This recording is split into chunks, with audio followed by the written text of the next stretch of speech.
Igre kao što su Čovječe ne ljuti se, Monopoly i Rizik mnogima od nas obilježili su djetinjstvo. No te igre polako istiskuju nove naprednije igre, poput Carcassonne, Settlers of Catan i Lord of Waterdeep. Njih ste mogli danas zaigrati na 3. danu društvenih igara koji su se održali u Bona Vista klub Zagreb. Organizatori ističu kako je cilj ove manifestacije upoznati ljude s novim i naprednijim društvenim igrama. Kod nas ove igre nisu tako zastupljene jer ljudi za njih ne znaju. Znači Hrvatska je još uvijek na razini nekakvog Čovječe ne ljuti se, Monopola i Rizika. Što su igre koje su svoje dale već u nekakvoj svojoj povijesti, svoje karijere, jer su se zasnovale uglavnom nekakvim jednostavnim mehanikama pokretanja i gotovo čistoj sreći. Ove igre koje vi danas ovdje vidite su igre u kojima do izražaja dolazi igračeva vještina, misaoni nekakav karakter, znači razvijanje nekakvih strategija i nekakvih taktika. Inače, nove igre dijele se na entry igre za početnike, part igre za veća društva, a oni napredniji mogu svoja znanja i vještine testirati na strategijama.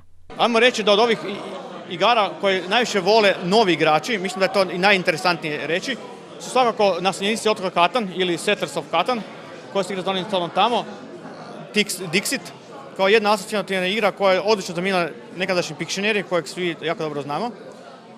Ticket to Ride, gdje se putuje s vlakom po Europi, je jedna izvrsna igra koju bi preporučio svakome ko želi se upustiti u ovaj svijet društvenih igara.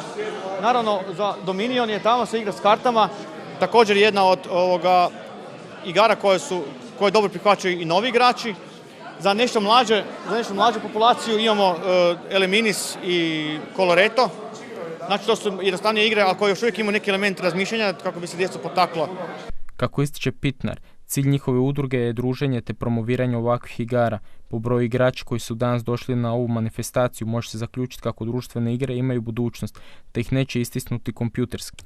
Igre na pločama ne gube draž, te ih rado igraju i najmlađi, koji već imaju svoje najdraže društvene igre. Meni je Carcassonne. I kako se ta igra igra? Tako da postavljate kartice i stavljate pijune. I koliko dugo već igrate ovakve igre? Radite gradove. Igramo igre pa negdje pol godine, od kad je tata kupio Ticket to Ride. Prvo to nam se svidjelo i onda je počeo kupovati različite igre. Onda smo za Božić dobili Carcassonne, pa smo onda kad je mama slavila rođendan, onda je došao tiket, Small World smo kupili. A kako vam se sviđa ovdje u igraonici? Pa super je. I meni. Organizatori već sad najavljuju 4. dane društvenih igara koji bi se trebali održati u rujnu.